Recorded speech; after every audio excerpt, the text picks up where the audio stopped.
Atas dasar apa Paulus mengatakan hal yang demikian? Sementara dia tidak pernah mendapat pengajaran dari Yesus itu secara langsung dan tidak pernah bertemu. Padahal Paulus hidup sezaman dengan dia. Pertanyaannya, kalaulah dia mengatakan mengambil rupa seorang hamba, tapi di sini kita lihat lagi dia tidak menganggap kesetaraan. Apakah Paulus sadar dengan apa yang dia tulis? Tidak menganggap kesetaraan. Ketika kita membaca dengan kata tidak menganggap kesetaraan, apakah dia setara? Lalu kemudian itu kita bilang bahwa dia setara. Tidak mungkin. Tulisan Paulus sangat kontradiktif dengan apa yang dia katakan di dalam Filipi 2. Sementara pengajaran Yesus tidak seperti itu. Tuhan berkata di perjanjian lama, aku tidak akan merubah perjanjianku sampai beribu-ribu keturunan. Lalu dengan seenaknya di dalam Filipi 2 yang tulisan Paulus, dia mengubah itu dengan mengatakan Yesus adalah Allah itu sendiri dan Allah telah mengambil rupa seorang hamba. Jadi segala firman yang disampaikan oleh Yesus, bahkan perkataan apapun yang disampaikan oleh Yesus adalah perkataan Bapa, yang mana firman itu dititipkan di dalam mulutnya sesuai dengan firman Ulangan 18 ayat 18. Kuberikan firmanku ke dalam mulutnya. Jadi itu bukan karena kehendaknya Yesus, pekerjaannya Yesus, kekuatannya Yesus, atau mujizatnya Yesus, tapi mujizatnya Bapa, pekerjaannya Bapa, firmannya Bapa. Makanya tidak patut untuk menyembah yang menjadi sebuah perantara, sebuah alat, sebuah hanya sambungan antara manusia dengan Tuhan, ya, tidak patut untuk dituhankan. Makanya Yesus tidak. Jika Bapak mengotot, Bapak Pendeta menggunakan kata Allah, maka ini yang terjadi. Kata Allah dalam Bible, kalau kita menggunakan kata Allah, tetapi kita umat Kristen harus kita pakai standarisasi apa yang tertulis di dalam Bible. Ternyata ini dia. Di dalam Bible, kata Allah itu, nama sesembahan kata Allah itu adalah seperti ini. Izin ya. Nih, Allah dalam kata Bible, Pak, kalau Bapak ngotot ingin kata Allah itu jadi sesembahan Bapak, adalah sebuah pohon besar. Kalau Bapak memakai standarisasi menggunakan huruf besar di depan, karena dipermasalahkan huruf kecil, itu adalah nama sesembahan umat Muslim. Tidak boleh dipakai. Ini dia. Allah. Mari kita lihat dari mana dasar firmannya. Yosua 24 ayat 26. Yosua menuliskan semua itu dalam kitab hukum Allah. Katanya ya, terjemahannya. Lalu ia mengambil batu yang besar dan mendirikan di sana di bawah pohon besar di tempat kudus Tuhan. Pohon besar. Siapa pohon besar ini? Mari kita lihat. Siapa sih pohon besar itu? Kenapa sih disebutkan pohon besar ini dia? Adalah Allah itu sendiri. Makanya saya katakan kita letakkan porsinya, nama itu pada tempatnya. Tadi saya berulang kali mendengarkan Bapak Pendeta menyebutkan Allah Bapa, Allah Bapa. Jangan, Pak. Karena kami bisa menafsirkan bahwa Allah Bapa sesuai penafsiran kami bukan daripada diri kami, tapi penafsiran yang tertulis di dalam Bible Bapak.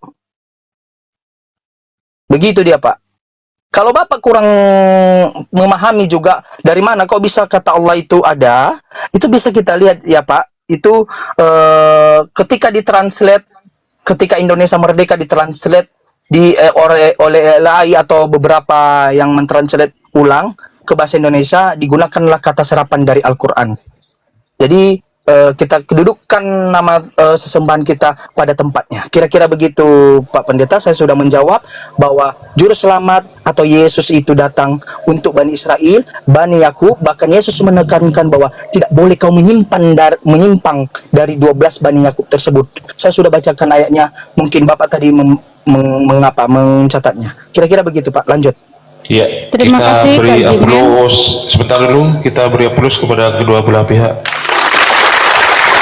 Ya, ini merupakan diskusi dua arah ya antara Ustaz Hasan dengan Bapak Pendeta Yunus. Udah. Saya adzan dulu di sini maghrib. Iya, silakan Pak Pendeta Yunus untuk bernarasi bagian Pak Pendeta Yunus sebelum Ustaz Hasan nanti beribadah, nanti digantikan oleh teman yang lain, Bang Zulkifli ataupun Bang Jimin sebagai seorang mu'alaf kedua-duanya ini. Silakan Pak Pendeta Ruben, dipersilakan menanggapinya. Terima kasih Bang Are. Saya menanggapi tentang Allah di Alkitab. Kalau Allah di Alkitab adalah Allah yang mengenal Anak dan Roh Kudus. Kalau Allah di dalam Al-Quran tentu tidak mengenal ini. Jadi saya katakan bahwa tidak sama ya. Karena Bapa mengenal anak, firmannya mengenal dia datang ke bumi dan datang bagi manusia dan percaya dan diselamatkan. Nah, saya menanggapi tadi dengan Bang Ustadz bahwa atau dikatakan bahwa Yohanes 14 ayat 26, namun Roh Tolong yaitu Roh Kudus, ya, yang diutus oleh Bapa dalam namaku, dia yang akan mengajarkan segala sesuatu kepadamu dan mengingatkan kamu akan semua yang telah kukatakan kepadamu. Jadi Roh Kudus adalah Roh Bapa sendiri yang turun tinggal di dalam hati kita. Makanya Roh Kudus ini mengingatkan akan firman. Makanya di ayat 20, siapa saja yang akan mengasihi aku, mengasihi Tuhan, ia menuruti firmanku, firmanku yang kamu dengar, ya. Siapa saja yang tidak mengasihi aku, artinya tidak percaya kepada Tuhan, ia tidak akan menuruti firmanku. Firman yang ku dengar ini bukan dari aku, melainkan dari Bapa yang mengutus aku. Ya. Sekalipun saya mengatakan Allah Bapa, karena Alkitab bilang tidak ada orang yang dapat melihat Bapa. Rupanya tidak ada yang melihat. Makanya Filipi 2 ayat 6 dikatakan bahwa dia turun sebagai manusia menjadi hamba. Nah, Filipi 2 ayat 6 dikatakan begini. Filipi 2 ayat 6 dikatakan ini, yang walaupun dalam rupa Allah, ia menganggap tidak setara dengan Allah itu ya, sebagai milik yang harus dipertahankan, melainkan telah mengosongkan dirinya sendiri, mengambil rupa sebagai hamba dan menjadi sama dengan manusia. Dalam keadaan sebagai manusia, ia telah merendahkan dirinya dan taat sampai mati, bahkan sampai mati di kayu salib. Itulah anak Allah yang mati di kayu salib untuk menebus dosa. Siapa yang percaya kepadanya tidak akan binasa, melainkan beroleh hidup yang kekal. Wahyu 20 ayat 15 dikatakan, setiap orang namanya tidak tertulis di dalam buku kehidupan, dia akan dilemparkan dalam lautan api. Karena apa? Bapa mengenal orang-orang kudus, anak-anaknya. Dia mengenal anak-anaknya yang percaya kepadanya dan mengikut ajarannya, dan Roh Kudus tinggal di dalam hidup kita. Demikian.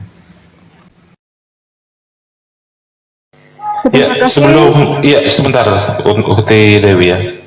Sebelum ke teman-teman Muslim, silakan untuk menggantikan Ustadz Tahta beribadah sejenak barang 3 rakaat ya, untuk melaksanakan sholat maghrib.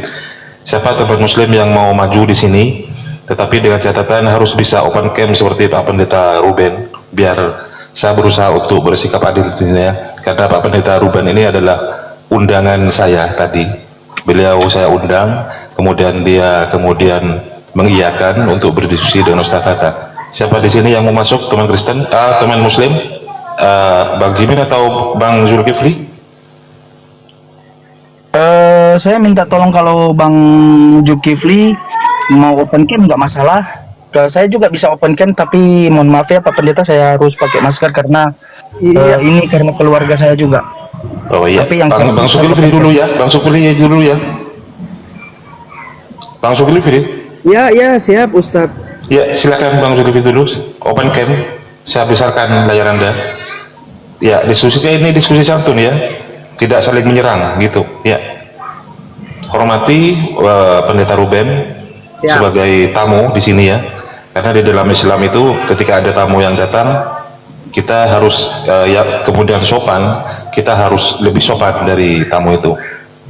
Ya, karena Nabi Muhammad juga di dalam hadisnya itu, akrimu duyufakum walau kana kafiran aw fasikon. Jadi hormatilah tamu yang datang itu walaupun orang itu adalah orang kafir ataupun orang fasik.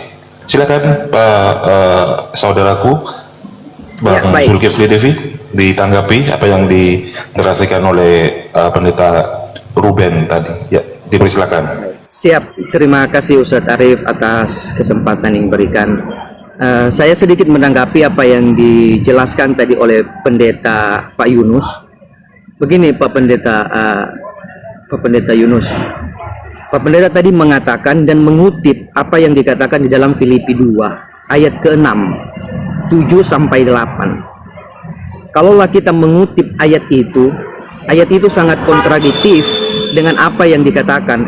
Dan Filipi 2 dan Filipi itu adalah tulisan Paulus. Dia mengatakan di situ mengambil rupa Allah tapi tidak menganggap kesetaraan.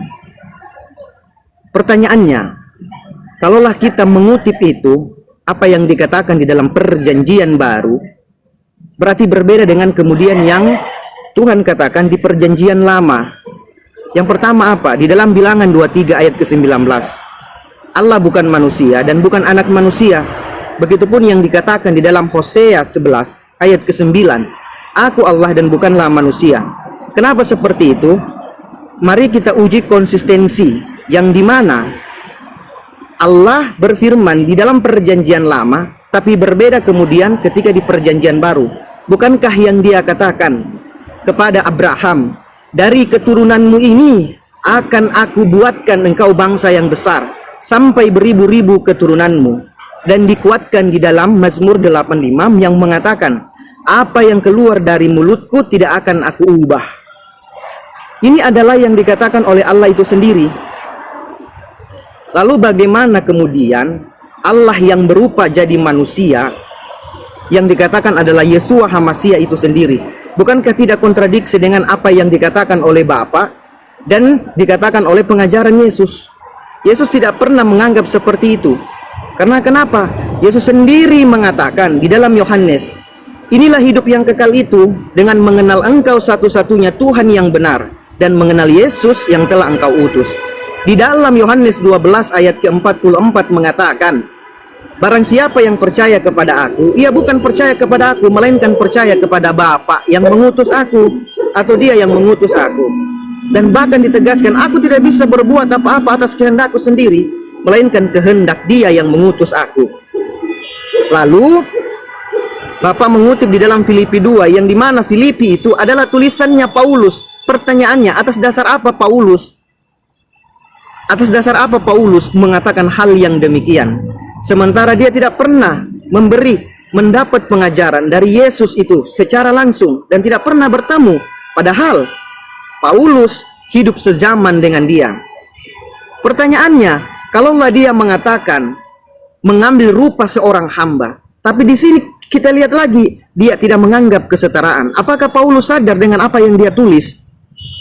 Tidak menganggap kesetaraan. Ketika kita membaca dengan kata tidak menganggap kesetaraan, apakah dia setara? Lalu kemudian itu kita bilang bahwa dia setara. Tidak mungkin.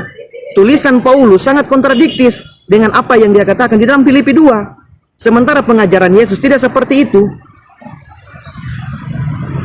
Tuhan berkata di Perjanjian Lama, aku tidak akan merubah perjanjianku sampai beribu-ribu keturunan.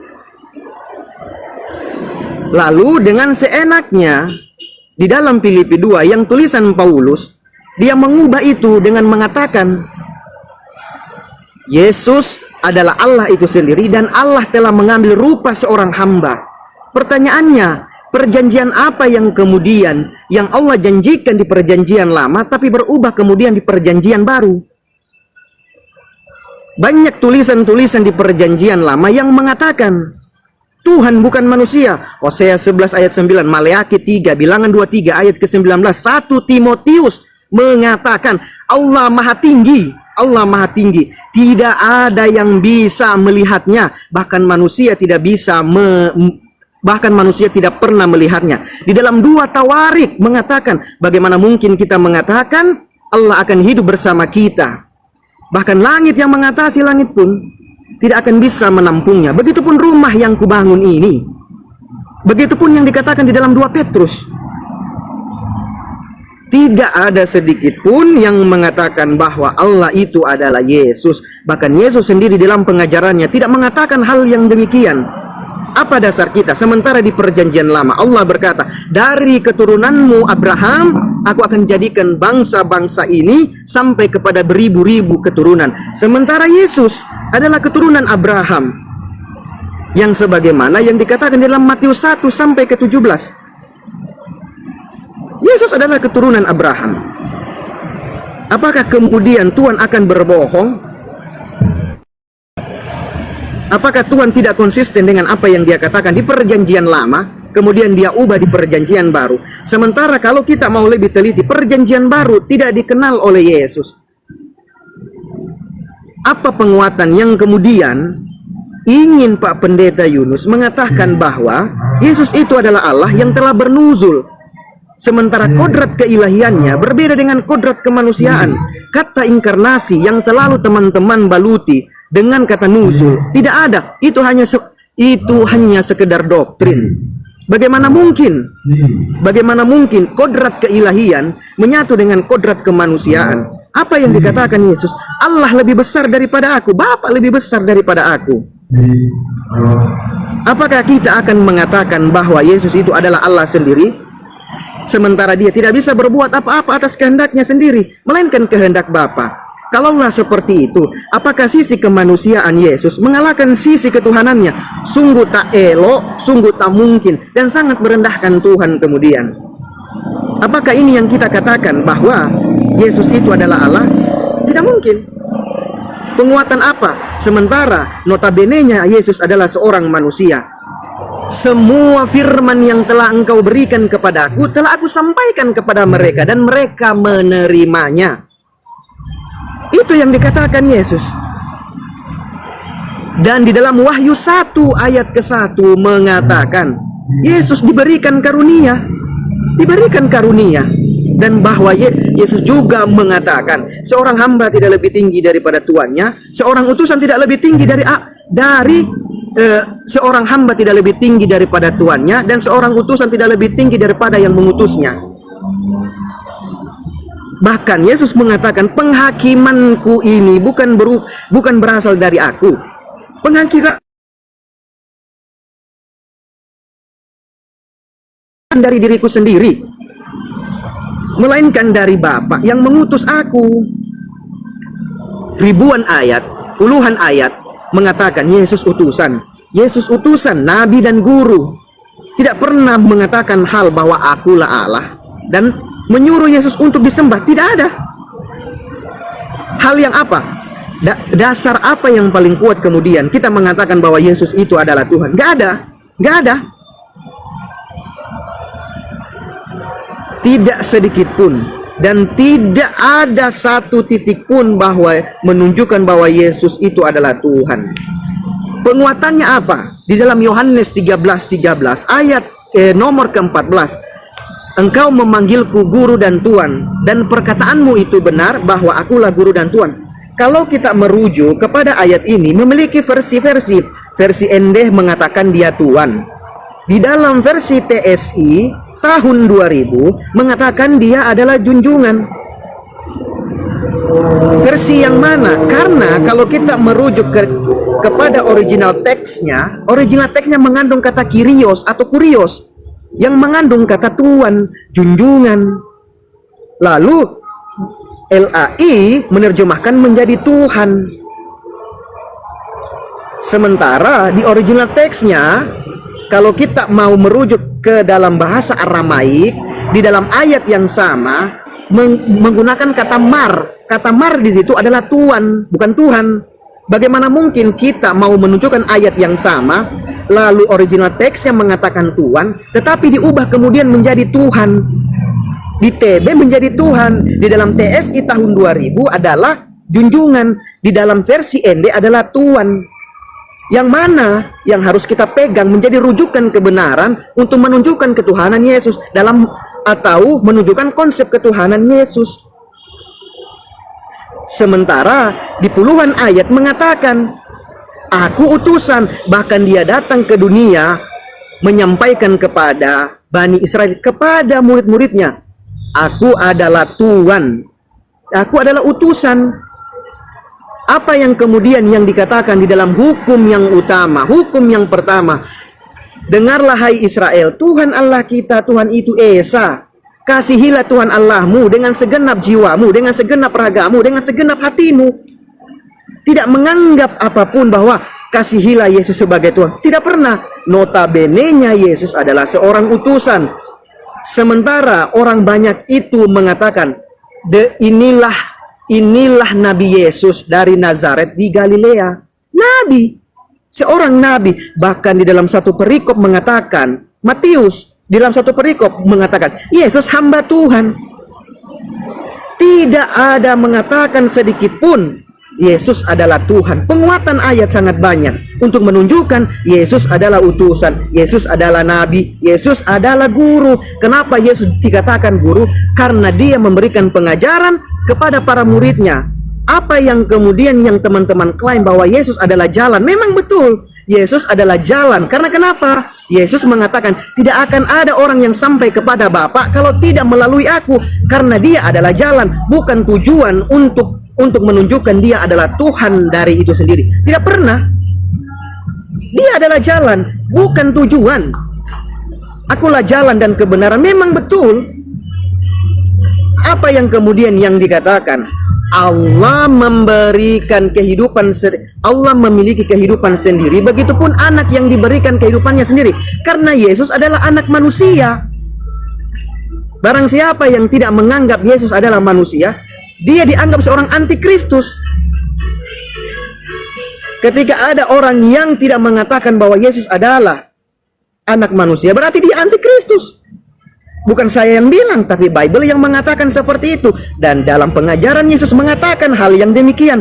Tidak ada sama sekali, bahkan hal yang paling fundamental di dalam Bible mengatakan bahwa Yesus adalah Tuhan. Sangat jelas, engkau tidak bisa. Memang betul yang dikatakan oleh Pak Pendeta, engkau tidak mendengar suaranya, rupanya pun tak pernah engkau lihat.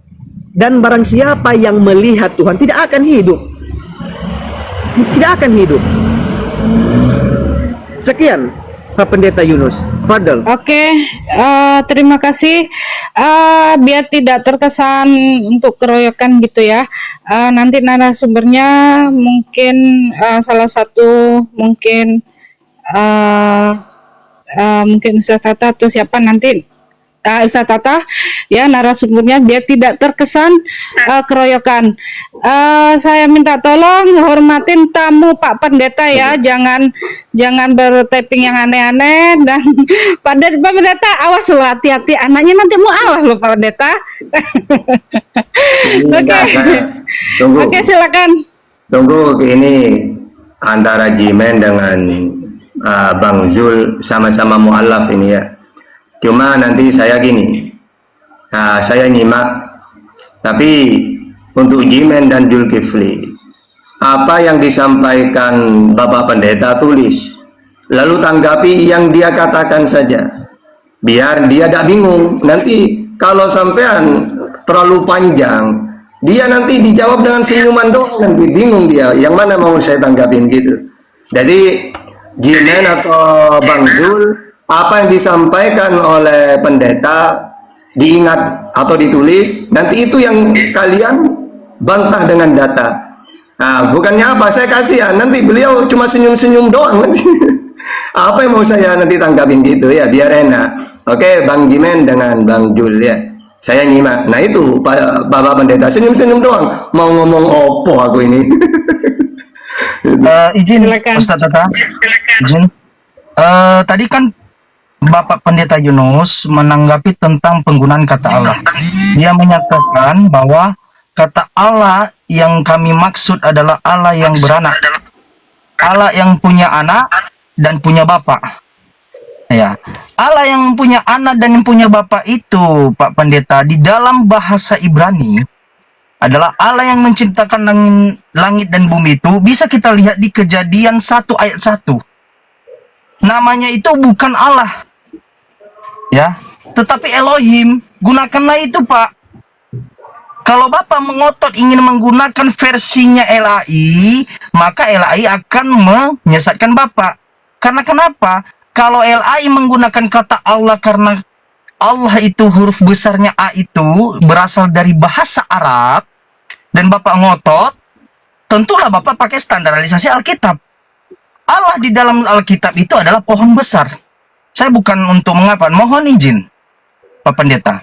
kita menduduki nama karena itu adalah sebuah proper name, ya, sebuah kena nama yang tidak bisa diterjemahkan. Nama itu tidak bisa diterjemahkan. Contohnya, Pak Yunus, ketika ke luar negeri, apakah bisa diterjemahkan nama Yunus? Bapak tetap dipanggil sana Mr. Yunus.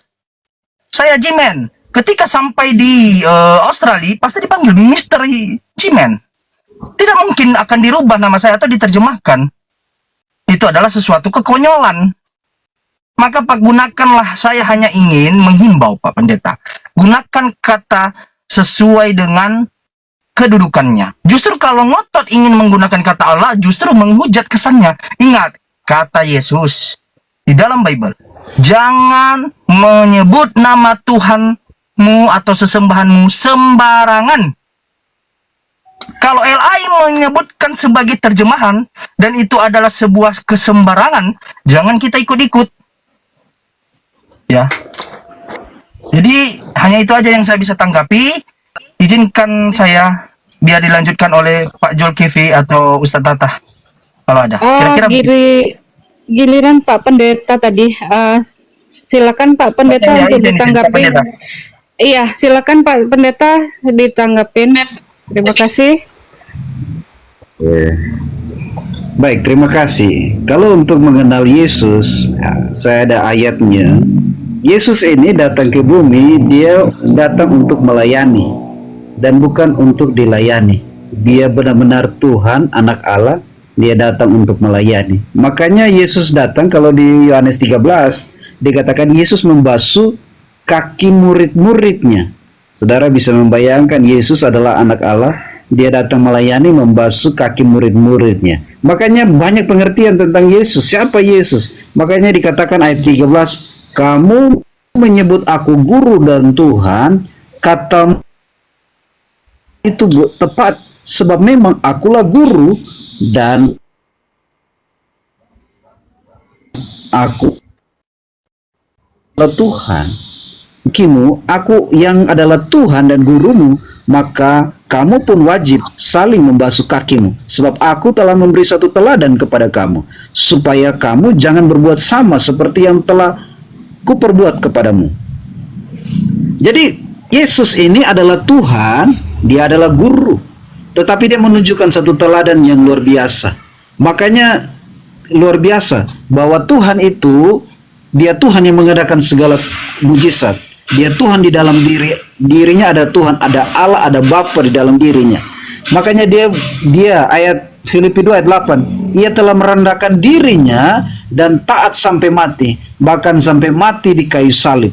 Nah, jadi dia Tuhan, dia guru, dia mau taat demi siapa? Demi kita yang berdosa supaya diselamatkan. Ayat 9 dikatakan, itulah sebabnya Allah sangat meninggikan dia dan mengaruniakan kepadanya nama di atas segala nama, nama yang berkuasa di bumi dan di sorga. Namanya yang diberi kuasa.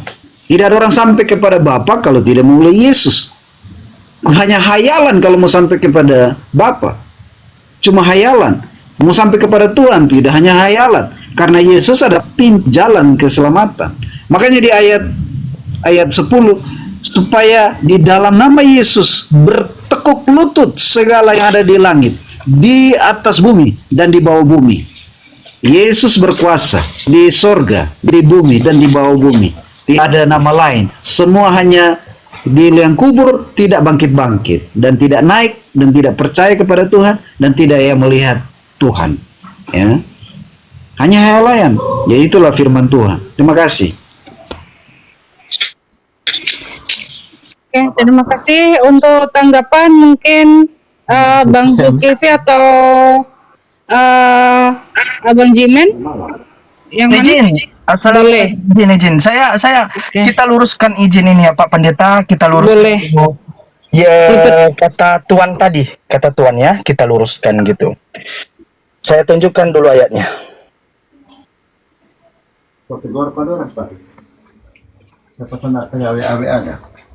Ini. Kamu menyebut aku guru dan Tuhan, ini TB. Terjemahan terbaru. Ya, ini TB. Terjemahan guru dan Tuhan. Dalam bahasa Inggris itu disebutkan dengan, sebelum diterjemahkan ke bahasa Indonesia, namanya itu Lord. You call me teacher and Lord. Lord itu adalah Tuhan. Lord itu adalah yang mulia, yang diletakkan kepada manusia, tidak bisa diletakkan kepada sesembahan.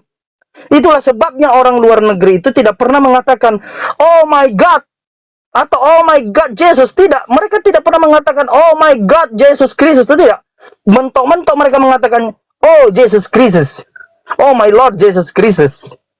Ya, bagaimana pembuktiannya? Mari kita lihat terjemahan yang paling tua. Ini dia, tahun 46. Ya, saya ingin menjelaskan kepada Bapak Pendeta bahwa kesesatan LAI itu seperti ini. Ini ya Pak, ayat 13. Kamu menamakan aku guru dan Tuhan. Tidak ada Tuhan, saudaraku. Tuhan. Ini terjemahan paling tua. Sebelum LAI menerjemahkan kepada Tuhan. Dan dikonfirmasikan bahwa kata tersebut adalah Tuhan, junjungan, digunakan hanya kepada manusia. Mana dia? Inilah dia. Ini tadi. You call me teacher and Lord. Ya. Apa arti Lord itu? Mari kita lihat. Lord itu, Lord yang mulia. Apa konotasinya? Raja, king, monark, Lord. Disebabkan kepada manusia. Ya. Jadi Pak Pendeta, kalau Bapak Pendeta mengatakan itu adalah Tuhan, saya berulang kali berdiskusi sama Bapak Pendeta bahwa itu adalah bukan kata Tuhan, tetapi itu salah, kita bilang salah menerjemahkan ya. Salah menerjemahkan dari LAI itu harusnya adalah Tuhan. Tuhan itu yang mulia, junjungan. Apalagi dalam bahasa Inggrisnya itu Lord. Oh my Lord. Tidak pernah dikatakan kepada sesembahan orang luar negeri, oh my Lord. Tidak. Mentok-mentok dia, oh my God. Jadi Pak Pendeta, kita juga belajar, saya belajar juga bahasa Inggris. Saya kuliah di salah satu universitas di Medan. Saya S3. Saya berumur 27 tahun. Kami, bahasa Inggris kami untuk menganalisa hukum adalah bahasa Inggris. Di dalam sana tidak boleh digunakan kepada ya sesembahan, kami mempelajari. Ya, itu kata Lord. Lord itu hanya digunakan suku bahasanya hanya kepada manusia. Maka ketika diterjemahkan TB, Bapak Pendeta harus sebagai yang menjadi pengikut Kristus harus menerjemahkan kepada jemaat bahwa itu bukan Tuhan tetapi Tuhan. Sesuai dengan terjemahan yang paling tua dikatakan seperti ini, kamu menyebut aku guru dan Tuhan. Begitu Pak Pendeta, izin. Lanjut. Baik, terima kasih Kak Jimen. Silakan untuk Bapak Pendeta untuk menanggapi, dipersilakan untuk waktunya. Ya, terima kasih Bang Jimen, Bang Ibu Ayu. Ya, tentu kalau kita mau mengerti tentang Tuhan atau Tuhan, itu tidak masalah karena Tuhan di atas segala Tuhan. Ya, raja di atas segala raja. Makanya ini dinubuatkan akan Wahyu Yesaya 9 itu ayat Yesaya 9. Dia itu anak Allah, Yesaya 9. Ini jauh sebelum Yesus lahir dia sudah katakan. Yesaya 9 ayat Yesaya 9 ayat 7 dikatakan begini. Yesaya 9 ayat 5. Sebab seorang anak telah lahir untuk kita, seorang putra telah diberikan untuk kita. Tumpuk pemerintahan ada di atas bahunya dan disebut penasihat ajaib. Ini pada Yesus, nubuatkan kepada Yesus. Penasihat ajaib, Allah yang perkasa, Bapa yang kekal, Raja damai. Jadi Yesus ini disebut penasihat ajaib, Allah yang perkasa, Bapa yang kekal, Raja damai. Tidak bisa kita anggap hanya sebagai utusan biasa atau pembawa berita biasa. Dia memiliki pangkat sebagai penasihat ajaib, Allah yang perkasa, Bapa yang kekal, Raja damai. Adakah manusia punya pangkat ini? Tidak ada. Ya, makanya dia dinobatkan sebagai raja segala raja, Tuhan segatas Tuhan. Jadi nama itu bukan masalah. Kalau hari ini kita panggil dia Raja Damai, ya tetap Yesus. Dia penasihat ajaib, ya Yesus itu. Dia Tuhan atas segala Tuhan, dia Tuhan. Dia Bapa yang kekal, ya iya, dia Bapa yang kekal. Dia penasihat ajaib, nah masalah disebut Tuhan, Tuhan, Guru. Kita panggil dia penasihat ajaib, ya Yesus. Dia Allah yang kekal, Raja Damai, ya dia. Jadi tidak masalah buat kami, ya, karena dia lahir dalam hati kami. Gitu. Makasih Bang Jiman. Oke, terima kasih Pak Pendeta. Silakan untuk Kak Jimen untuk menanggapin. Izin Pak Pendeta, terima kasih telah menanggapi bahwa sesungguhnya raja dikatakan raja segala raja itu adalah yang bisa memerintahkan raja. Ya. Baru dikatakan raja segala raja yang bisa memerintahkan raja. Saya minta nanti ditanggapi di mana di dalam Alkitab seorang Yesus memerintahkan raja. Itu satu poin. Ya. Ada di Mazmur 47 berkata seperti ini, "Hai segala bangsa, bertepuk tanganlah engkau elu-elukan Allah dan sorak-soraki, sebab Tuhan yang Maha Tinggi adalah dahsyat, Raja yang besar atas seluruh bumi, yang menakutkan bangsa di bawah kuasanya, suku-suku bangsa kaki kita, yang disebut dengan Yahweh." Bukan Yesus. Bukan Yesus, Pak Pendeta. Itu firman Tuhan, Mazmur. Bagaimana Bapak Pendeta mengklaim bahwa Yesus adalah raja dari segala raja kalau tidak ada yang tertulis di dalam Bible? Karena seorang raja dari segala raja harus memerintahkan raja-raja. Itu poinnya. Baru dikatakan dia adalah raja dari segala raja. Makanya saya katakan tadi, kata Tuan atau junjungan, jangan dikatakan bahwa itu tidak menjadi sebuah masalah. Itu hanya diletakkan pada kodratnya manusia. Tidak boleh diletakkan kepada kodrat sesembahan. Saya kasih perbandingan, Pak Pendeta. Pak Pendeta, izin Pak Pendeta. Ini lagi jaringannya sudah saya tarik juga. Ditunggu ya. Oke. Ya.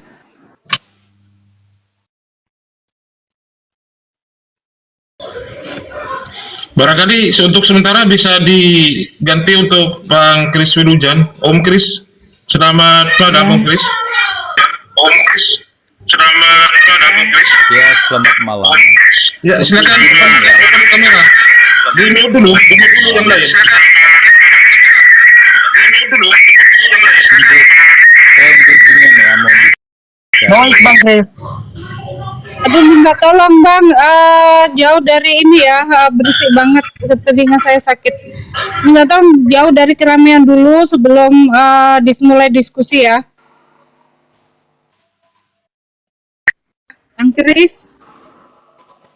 Ya. Iya. Sekarang saya pertanyaan untuk Jimen ya. Ya, sebentar. Om Kris, silakan open cam Om Kris. Seperti biasanya Om Kris juga sering open cam, silakan. Mohon maaf Bang Kris, masih doubling Bang Kris, minta maaf Bang Kris. Mohon maaf masih doubling ya. Oke, mungkin jaringannya. Pak Pendeta silakan ambil multi. Pak Pendeta mungkin lagi ini udah ini kok. Apa yang lain aja nih Ustadz untuk narasumber juga mohon izin. Ya, Om Kris Wilujan itu bagus juga cara diskusinya itu. Dia tidak sampai otot-ototan. Iya, cuma tidak sinyalnya. pernah menghujat, iya. Cuman sinyalnya kan dirasa. Silakan Om Kris Wilujan dan Pak Pendeta Ruben, silakan naik lagi. Pak Pendeta Ruben nggak ada di bawah ini, Ustadz. Itu ada Dehen naik dia. Dia mau minta naik itu Dehen itu. Dehen, minta tolong untuk request ya. Dehen. Ada Bang Kripto sama Boru yang minta tolong untuk ambil multi untuk Ya. Bang Den. Selamat sore. Ya, selamat malam Pak Kripto, silakan mau ditanya apa bertanya silakan. Ya. Saya ingin mensupport, memvalidasi ya bahwa Ini Pak Om Kripto ini tidak menuhankan Yesus ini. Oh, tadi Bapak Pendeta saya kasih ke Bang Zulkifli aja ini. Ya, pasiennya Bang Zulkifli.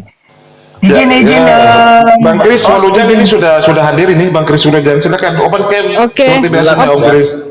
Ya. Ya, untuk Jimen ya tadi persoalan Ya, sambil open cam dulu, Om Kris. Open cam, Om Kris.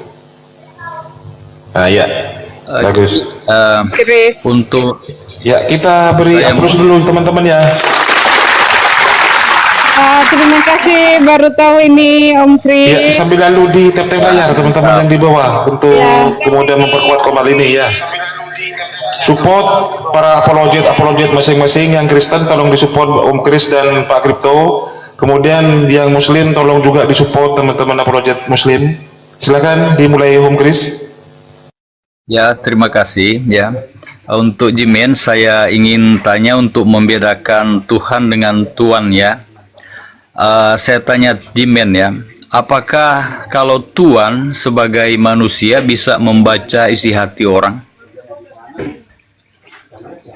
Gimana, saudaraku? Bisa tahu rahasia kehidupan orang. Si Tuhan ini Tuhan ya. Bisa enggak? Silakan berdonasi dulu Om Kris. Apa sudah? Kalau sudah diganti. Ya, silakan. Iya. Ketika ketemu Yesus ya, Yesus langsung tahu siapa Nathanael. Demikian juga perempuan yang di sumur ya, di sumur Yakub.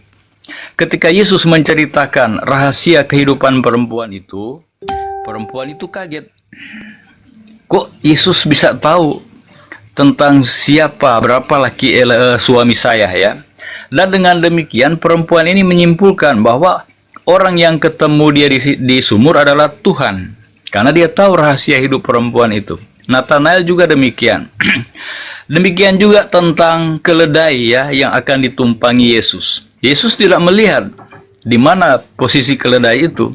Langsung diperintahkan murid-muridnya ya, siapkan keledai itu, sampaikan kepada orang-orang. Orang yang pemilik keledai, Yesus akan menggunakan. Sedangkan Yesus tidak melihat, hanya langsung memerintahkan kepada murid-murid. Jadi di Alkitab itu ya sekitar 400 lebih ya ayat yang menyebut Yesus Tuhan.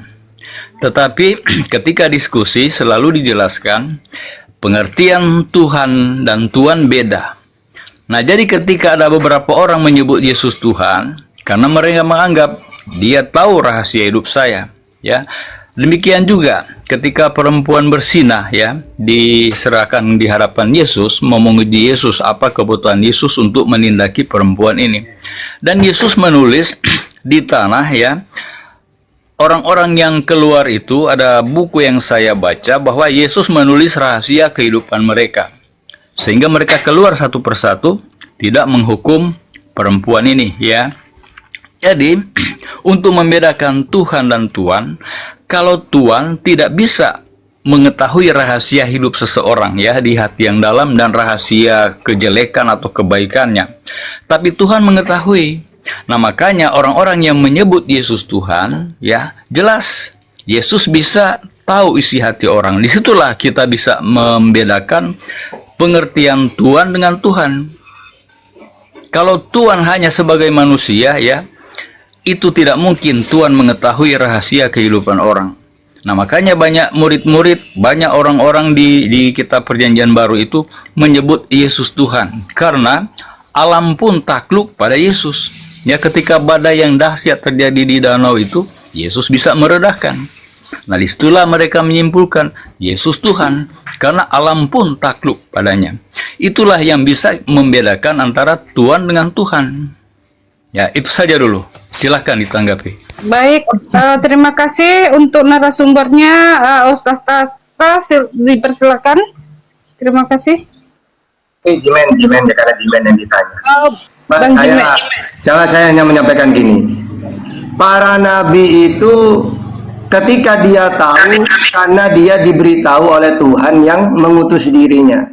Makanya dalam Al-Quran itu banyak ayat-ayat yas'alunaka anzil qarnain, yas'alunaka anil anfal, yas'alunaka anil ahillah. Kata-kata yas'alu di situ Nabi Muhammad diberitahu sebelum orang bertanya ini datang. Sehingga ketika Yesus tahu isi hatinya orang apa, karena dia utusan. Nah, orang Kristen aneh, wah Yesus ini Tuhan, mana mungkin dia tahu isi hati orang. Padahal namanya utusan ini ketika dia tahu atau nubuat yang akhir zaman, seperti Rasulullah banyak kan menubuatkan akhir zaman nanti 10 tanda akhir zaman akan ada. Ini tahu, ini karena dia utusan. Tapi kalau kita pakai pemikiran Kristen, wah Tuhan dia gitu. Padahal namanya utusan itu memang apa kata Yesus? Ketika Yesus tahu, coba baca Yohanes 12:50. Apa yang aku sampaikan sebagaimana yang difirmankan oleh Allah kepadaku. Contohnya Nabi Muhammad ketika beliau diracun oleh Zainab, orang Yahudi. Beliau tahu ada racunnya itu. Siapa yang beritahu? Oh Tuhan dia itu, buktinya dia tahu. Nah, bukan Tuhan, karena dia utusan diberitahu oleh Tuhan. Yesus juga gitu. Ada orang seperti ini, Yesus tahu. Kalau kita pakai ajaran Kristen pagan, ya Tuhan dia. Tapi kalau kita pakai ajaran samawi, oh itu mukjizat diberi Tuhan, diberitahu oleh Tuhan gitu. Gitu ya, Jimen, silakan Jimen. Menanggapi izin menanggapi Idris ya. Pertama-tama dulu yang Bapak sampaikan tadi tentang perempuan Samaria. Kripto izin dulu di-mute-kan. Doubling soalnya. Ketika Bapak Kris menyampaikan bahwa ada perempuan Samaria bertemu dengan Yesus, itu adalah peristiwa ketika Yesus berbicara di dekat sumur. Ya, saya jelaskan. Lalu pada ayat tersebut Yesus berkata seperti ini. Ya. Percayalah kepadaku hai perempuan, saatnya akan tiba bahwa kamu akan menyembah Bapa bukan di gunung ini dan bukan juga di Yerusalem. Kamu menyembah apa yang tidak kamu kenal. Dikatakannya kepada perempuan itu. Tetapi kami, kata Yesus, kami, berarti termasuk dia. Kami menyembah apa yang kami kenal sebab keselamatan dari bangsa Yahudi. Itu kata Yesus. Tulisan merah. Oke. Kenapa Yesus ini bisa melihat sesuai yang disampaikan oleh Ustadz Tata tadi? Jelas, itu betul. Bahkan ada di ayatnya bahwa Yesus itu tidak bisa berbuat apa-apa. Bahkan pekerjaan seperti pekerjaan yang mustahil bagi manusia, itu berasal dari Bapaknya. Bisa kita lihat Yohanes 17 ayat 8. Sebab segala firman yang engkau sampaikan kepadaku. Ya, karena kan segala yang keluar dari mulut Yesus adalah firman Bapa. Sesuai dikonfirmasikan Ulangan 18 ayat 18 bahwa Bapa meletakkan firman di dalam mulutnya. Jadi penglihatan itu adalah penglihatan Bapa yang ditransfer, yang melalui oleh Yesus. Dititipkan di mulut Yesus. Lihat ayatnya. Sebab segala firman yang engkau sampaikan kepadaku, telah kusampaikan kepada mereka. Termasuk perempuan tadi. Yang dimana ditahu semua apa aib-aibnya. Kepada mereka. Dan mereka telah menerimanya. Udah diterima perempuan tadi. Mereka tahu benar bahwa aku datang daripadamu, Bapa. Dan mereka percaya bahwa engkau yang telah mengutus aku. Itu kata Yesus. Lanjut di Yohanes 10 ayat 32. Yesus berkata, banyak pekerjaan baik yang berasal dari Bapakku. Yang dilihat oleh Yesus tadi tentang ayat perempuan itu adalah pekerjaan baik yang tidak bisa dilakukan oleh manusia. Hanya dilakukan oleh Maha Pencipta. Ya, banyak pekerjaan baik yang berasal dari Bapakku yang kuperlihatkan kepadamu. Pekerjaan manakah diantaranya menyebabkan kamu melempari aku? Jadi pekerjaan itu adalah pekerjaan dari Bapaknya. Langsung dilanjutkannya di Yohanes 10 ayat 37. Jikalau aku tidak melakukan pekerjaan Bapakku.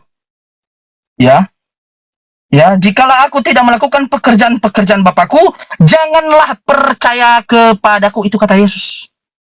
Jadi segala firman yang disampaikan oleh Yesus, bahkan perkataan apapun yang disampaikan oleh Yesus itu adalah perkataan Bapa, yang mana firman itu dititipkan di dalam mulutnya sesuai dengan firman Ulangan 18 ayat 18. Kuberikan firmanku ke dalam mulutnya. Jadi itu bukan karena kehendaknya Yesus, pekerjaannya Yesus, kekuatannya Yesus, atau mujizatnya Yesus, tapi mujizatnya Bapa, pekerjaannya Bapa, firmannya Bapa. Makanya tidak patut untuk menyembah yang menjadi sebuah perantara, sebuah alat, sebuah hanya sambungan antara manusia dengan Tuhan, ya, tidak patut untuk dituhankan. Makanya Yesus tidak pernah berkata bahwa akulah juga sama dengan Bapa Tuhan. Tidak pernah di dalam Bible. Bahkan dia menyerukan di Yohanes tadi 4, ketika perempuan Samaria, dibilangnya, saya mengenal sesembahan saya. Kami mengenal apa yang kami sembah, Bapakku. Kami itu adalah merujuk termasuk dia. Makanya saya katakan, kita membaca Bible itu jangan hanya comot-comot. Itu harus sistematis, historis, dan logis. Maka kau akan menemukan titik penerangan bahwa kebenaran itu ada kemana. Kepada siapa kebenaran, bahwa siapa yang harus kita sembah. Ya, di luar itu adalah tidak bisa kau untuk yakini sebagai firman Tuhan. Kira-kira begitu. Bisa ditanggapi, Pak? Terima kasih untuk waktu.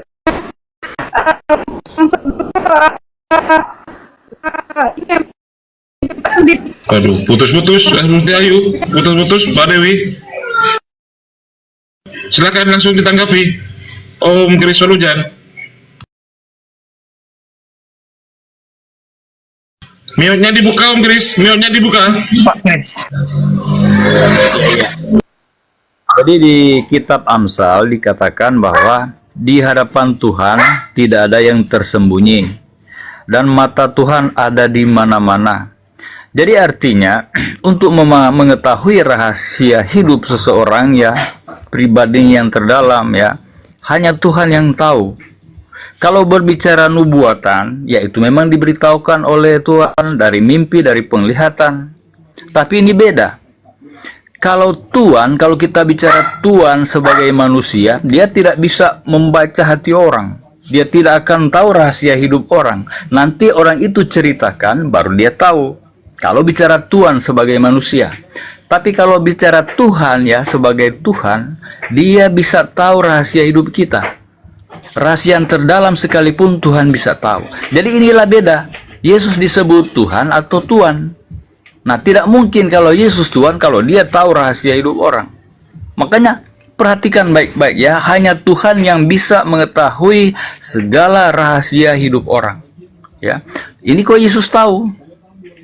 Nah, jadi kalau kita samakan Tuhan dengan Tuhan, kita katakan, oh, Tuhan itu bukan Tuhan, tapi Tuhan yang diterimakan salah.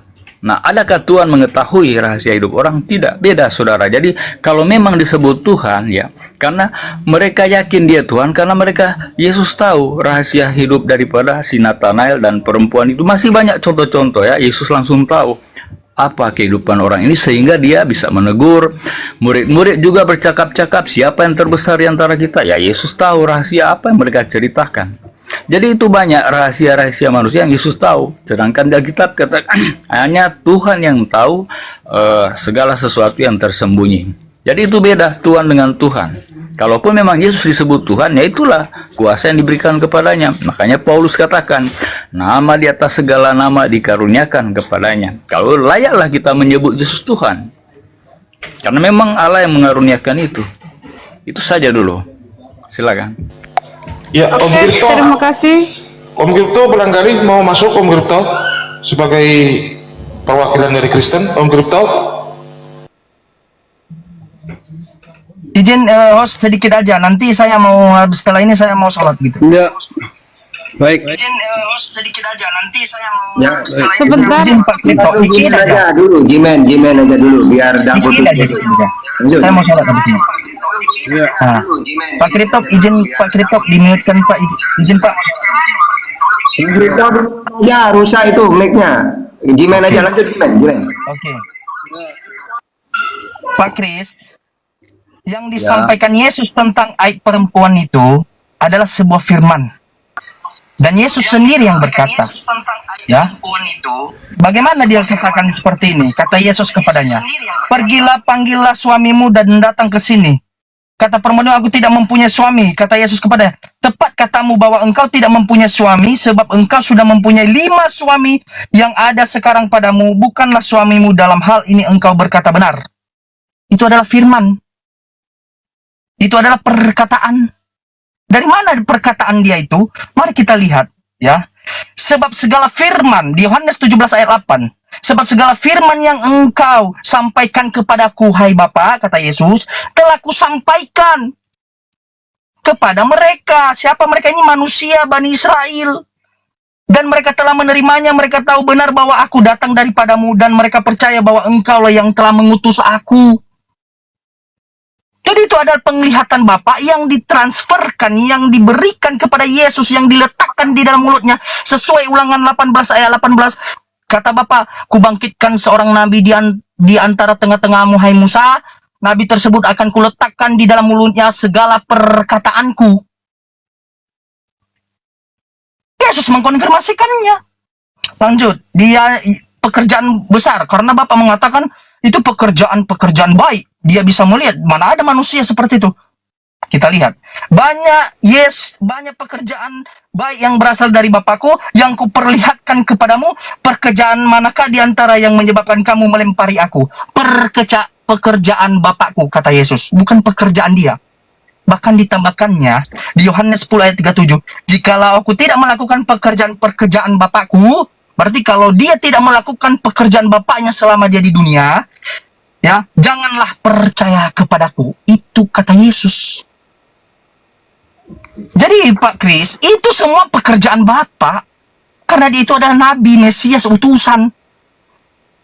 Kalau Bapak mengambil tadi garis besarnya, kesimpulannya dari kata Paulus, Paulus ini siapa sih?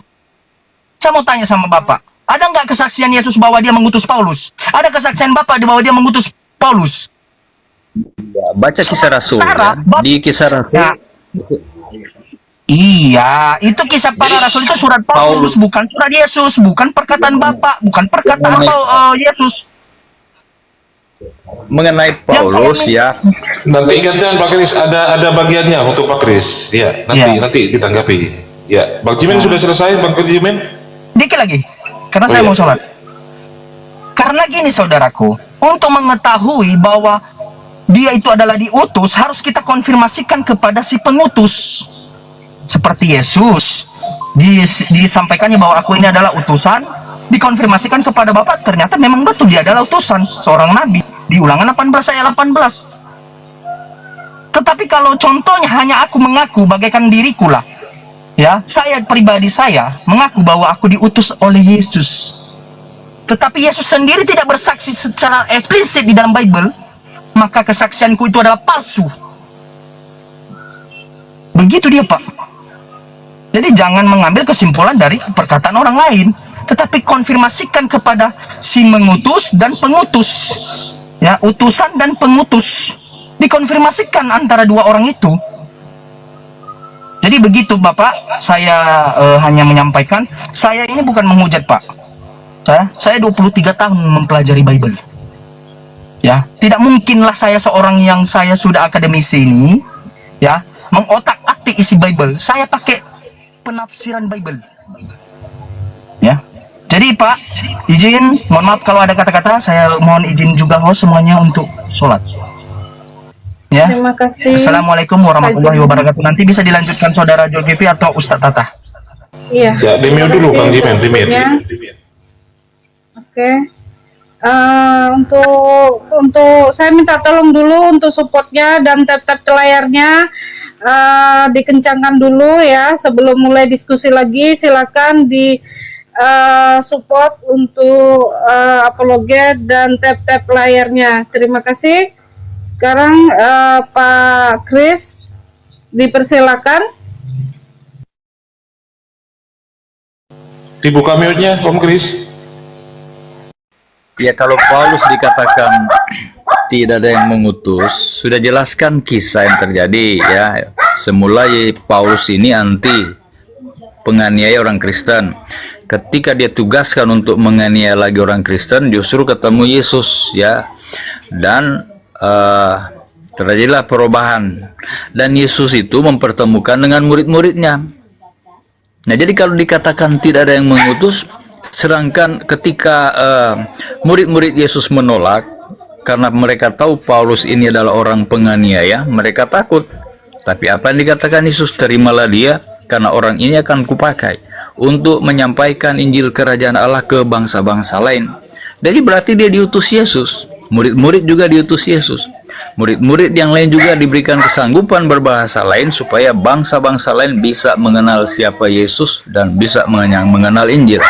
Saya kira tidak berdasar kalau dikatakan Paulus itu tidak diutus. Sedangkan di Kisah Para Rasul jelas Yesus yang mengutus Paulus. Tapi digabungkan dulu dengan murid-murid Yesus, baru dia melaksanakan tugasnya ke bangsa-bangsa lain. Saya kira singkat demikian saja dulu. Silakan yang lain.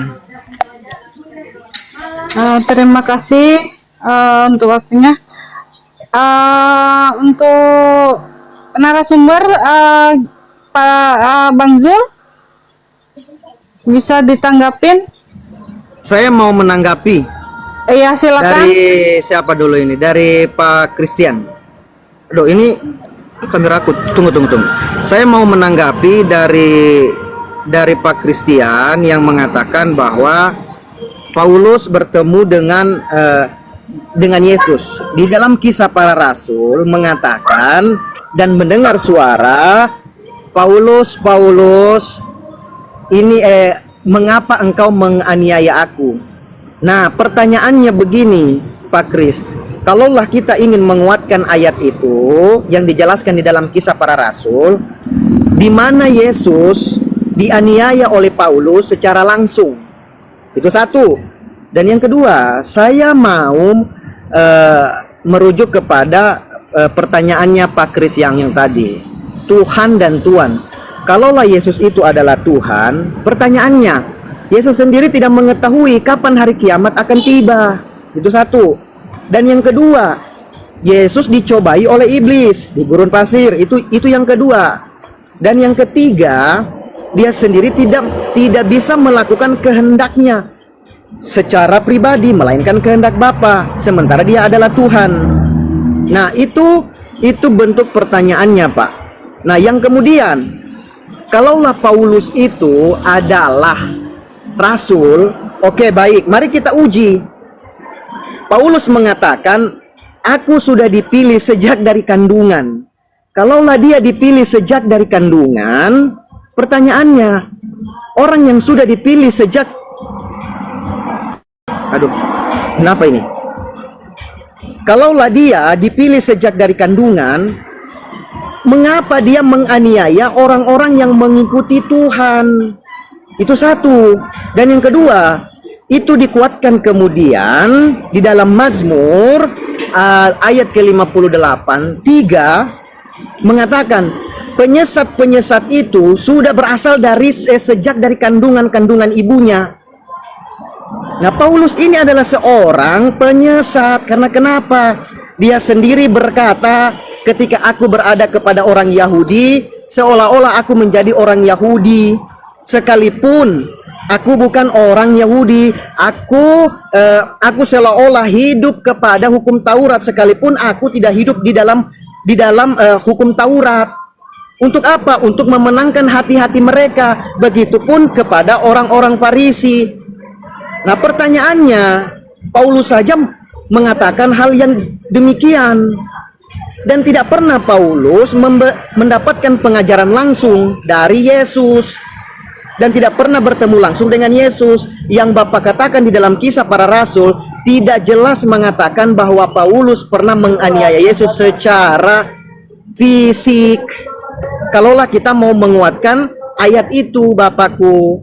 Dan yang kemudian, mengapa Yesus tidak mengetahui hari kiamat akan datang? Kalau dia maha mengetahui apa yang dikatakan oleh Pak Kris, kalau dia itu adalah Tuhan.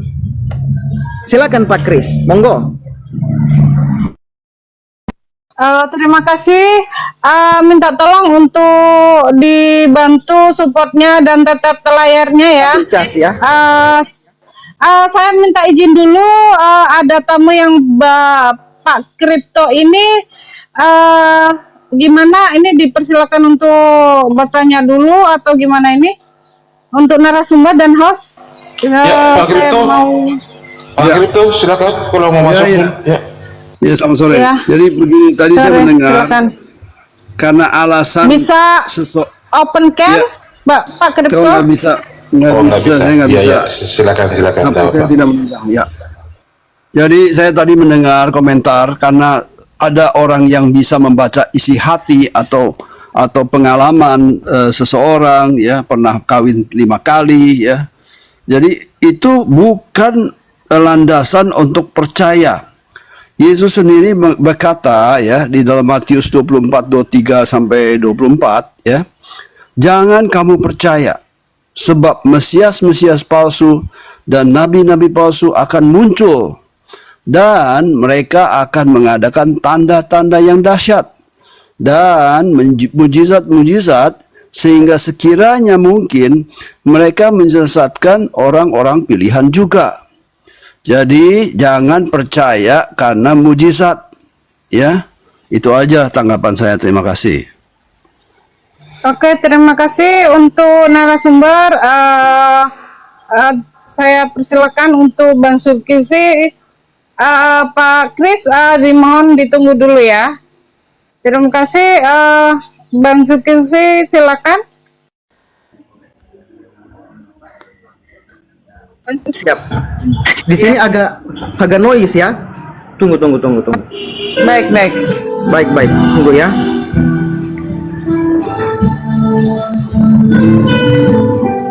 Musiknya keras sekali. Baik, saya mau nunggu.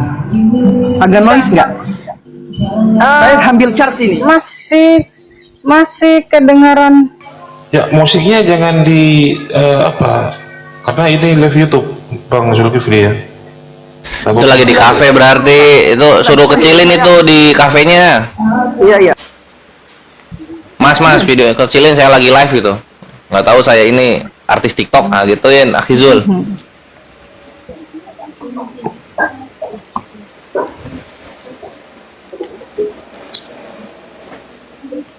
Ustaz Tata kebental ya.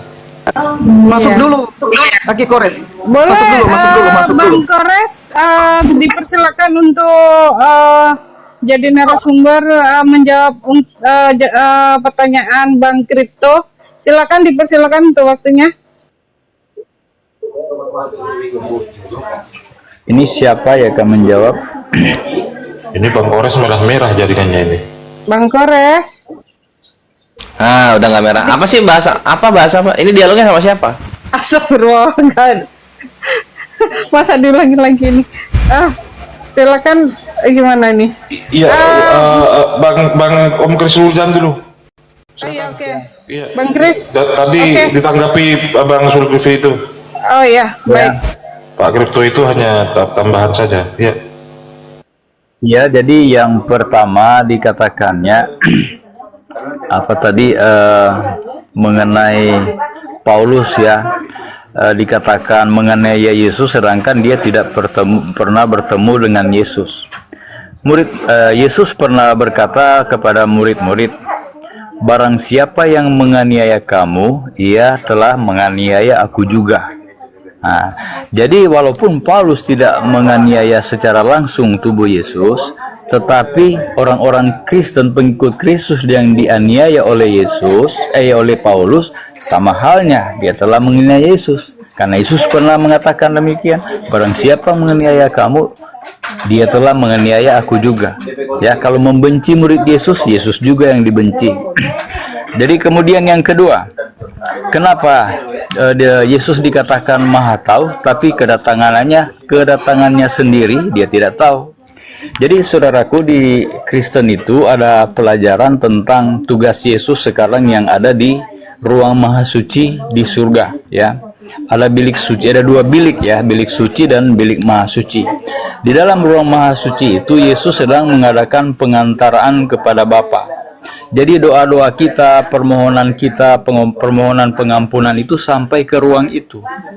Dan Yesus menyampaikan kepada Bapa, darahku Bapa, darahku Bapa. Jadi artinya darah Yesus akan menghapus dosa kita. Jadi selagi Yesus berada di ruang maha suci, dia tidak ada sangkut pautnya dengan menghitung jumlah, ya, jumlah yang sedang akan digenapi. Hanya Bapa di surga yang menghitung. Jadi di dalam pengantaran ini Yesus tidak tahu kapan dia akan turun. Kalau Allah Bapa mengatakan bahwa pekerjaannya sudah selesai, barulah Yesus keluar dari ruang itu dan akan menggunakan jubah kerajaan dan jubah pembalasan. Selagi dia berada di ruang maha suci, dia menggunakan jubah keimamatan. Jadi Yesus adalah imamat sebagaimana imam sebagaimana dikatakan oleh Melkisedek. Jadi saudaraku, itu alasannya kenapa Yesus tidak tahu kapan dia datang. Hanya Bapa yang tahu. Itu alasannya demikian, karena Yesus memang sedang di ruang yang maha suci. Kalau dia selesai mengadakan pengantaran dan Bapa menghitung jumlah sudah genap, nah maka diumumkanlah akan kedatangan Yesus yang kedua kali. Itu alasannya di buku yang saya baca, tulisan dari Ellen G. White. Ada lagi pertanyaannya yang saya tidak jawab tadi, saya lupa di mana. Yang ketiga itu. Jadi yang pertama ditanyakannya yaitu mengenai kenapa kau menganiaya aku. Nah, sudah, itu jawaban saya tadi sudah. Dan kenapa Yesus tidak tahu hari kedatangannya, yaitu tadi sudah dijawab. Ada satu lagi lupa saya. Ada yang bisa mengingatkan? Ini aja Pak, dijawab dulu, nanti bertanya lagi gitu biar nggak bertumpuk. Bagaimana Pak Kris? Pertanyaan Siapa kamu Tuhan? Gitu katanya Pak Kris tadi itu. Nah, di sini Paulus itu kok tahu kalau yang datang itu adalah Tuhan? Gitu Pak Kris. Ya. Kalau dikatakan demikian, ya berarti ke Paulus berasa dari hati nuraninya, dari imannya, dia yakin bahwa dia sedang berhadapan. Dia sedang berhadapan dengan Tuhan.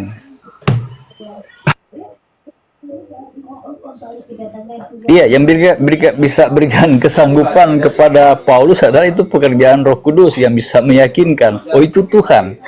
Walaupun dia dalam kondisi tidak bisa melihat rupa Tuhan seperti apa.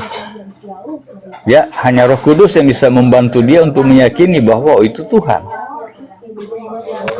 Itu Jadi kalau Bang Kris, itu terjemahan salah. Anda kena korban LAI. Siapa yang engkau asli Tuhan? Siapa engkau Tuhan? Bukan Tuhan. Lalu Anda percaya terjemahan itu siapa kau Tuhan? Oh, kau Pak Kris kemudian bernarasi, ya tentu saja dia tahu dia yang bicara dengan dia itu Tuhan pencipta. Waduh. Pak Kripto ini Kristen, kenapa kok menyerang sama Kristennya Pak Kripto? Waduh, Pak Kripto Tuhan ini. itu Tuhan, bukannya siapa kau Tuhan, siapa engkau Tuhan. Cukup. Silakan dijawab Pak. Kalau untuk Tuhan dan Tuhan, silakan kalian naik ke roomnya Son of Seraphim.